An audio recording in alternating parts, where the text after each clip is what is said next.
Alright, so imagine this.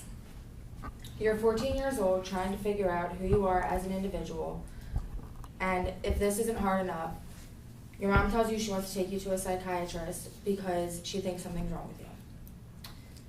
You go and you talk to this person, and your mom is putting in all of her feedback, not letting you talk at all, giving them all of the symptoms that they think you're going through, but you're not giving an opinion. So when you walk out of this office, they tell you that you're bipolar.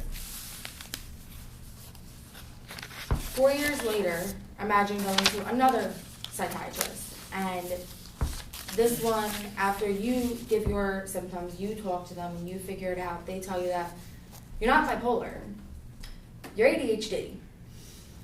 That's it.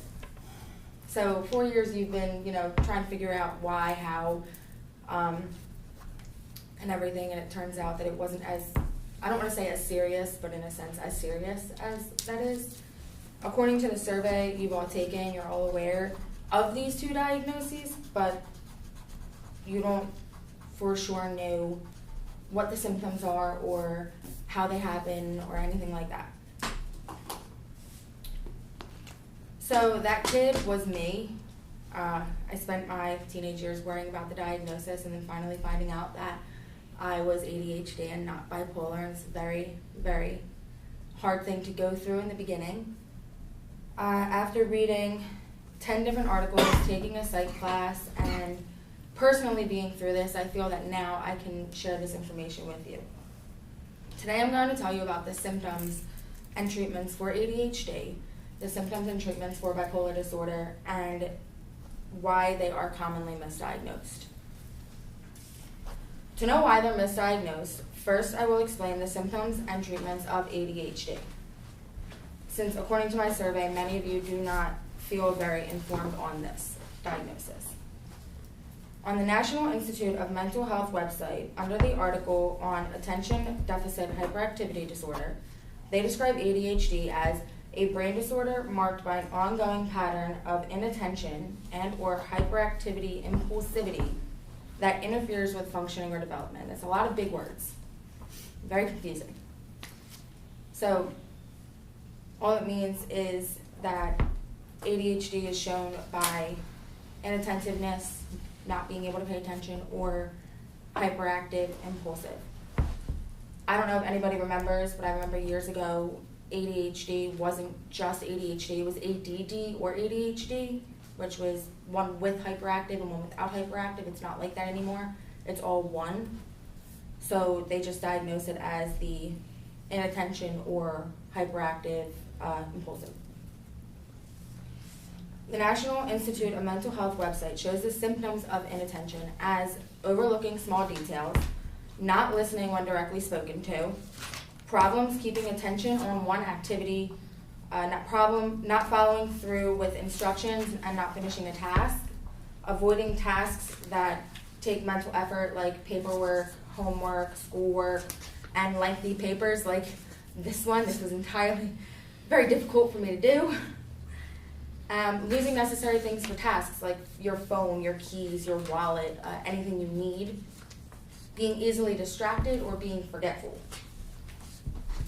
And the National Institute of Mental Health also explains hyperactive impulsivity as fidgeting or squirming in their seat, leave the seat when they're asked to stay seated, running in an inappropriate situation, unable to play quietly, which would be more for a young child, unable to play, constantly in motion, they talk nonstop, they blurt out an answer before the question's finished, they can't wait their turn, or they interrupt a lot. Which a lot of it sounds like a young child.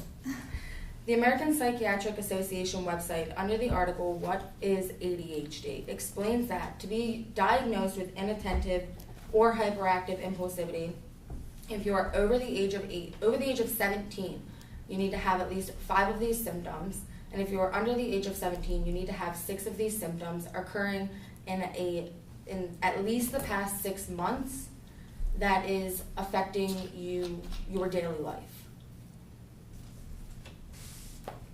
The treatment for ADHD includes medication and behavioral therapy. The APA website also states that a combination of both is the most effective way to deal with this.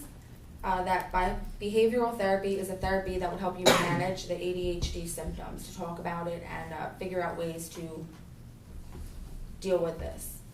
The medications most commonly used is a stimulant. This would be something like Adderall or Vyvanse, or something more like a speed that when taken decreases any ADHD symptoms, because ADHD makes your brain move fast, and when you put a speed with a speed, gives you a negative and kind of like balances it out, which I think is kind of cool. Now that I've explained symptoms and treatments of ADHD, I will explain the symptoms and treatments for bipolar disorder, since again a lot of you said that you did not feel very informed on this topic. The National Institute of Mental Health website, under the article Bipolar Disorder, defines it as a brain disorder that causes unusual shifts in mood, energy, activity levels, and the ability to carry out day-to-day tasks. There are 4 types of bipolar disorder, but to keep it simple, I'm only going to talk about bipolar 1 disorder.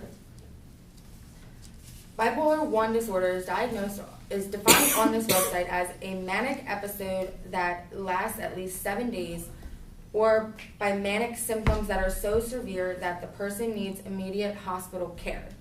Usually depressive episodes occur as well, typically lasting about 2 weeks. And episodes of depression with mixed features, meaning having depression and manic episodes at the same time, are also possible. The American Psychiatric Association, under the article What Are Bipolar Disorders, explains that bipolar 1 is diagnosed when a person has a manic episode.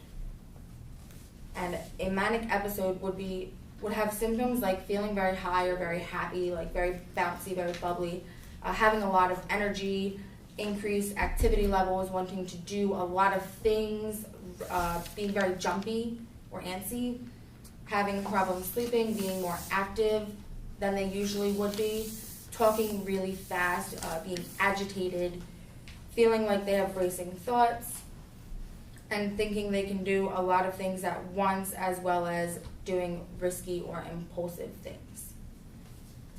Symptoms of a depressive episode would be feeling very sad or down, having little energy, having decreased activity levels, pretty much all of the opposite things of a manic episode, which is why it is manic and depressive.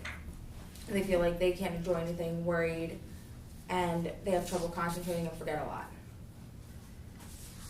The article on the American Psychiatric Association explains the treatments of bipolar disorder as talk therapy and medication.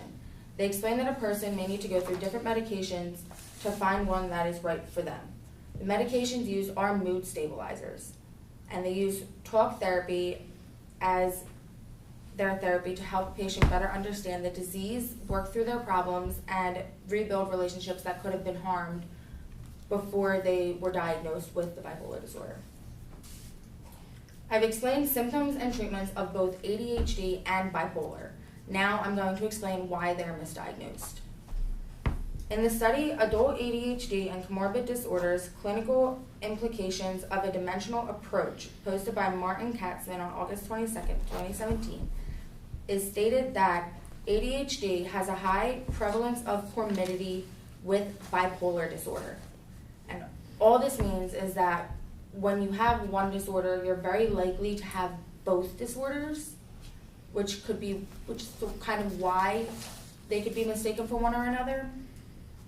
And it says that in one study, 65% of individuals with ADHD had early onset bipolar disorder.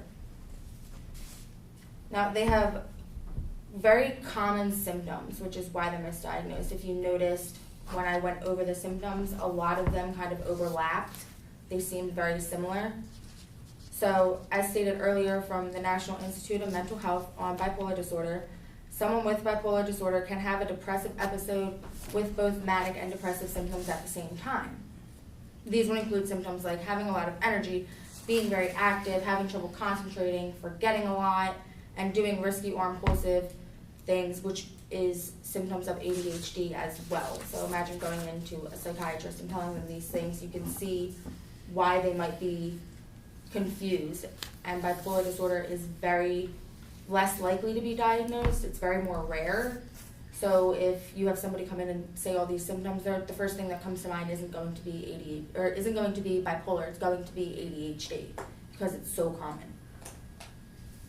Now that I've explained the symptoms and treatments of ADHD and bipolar disorder, as well as why they're misdiagnosed, I want you to remember that child from the beginning of the speech and how much of an impact something like this could have on someone.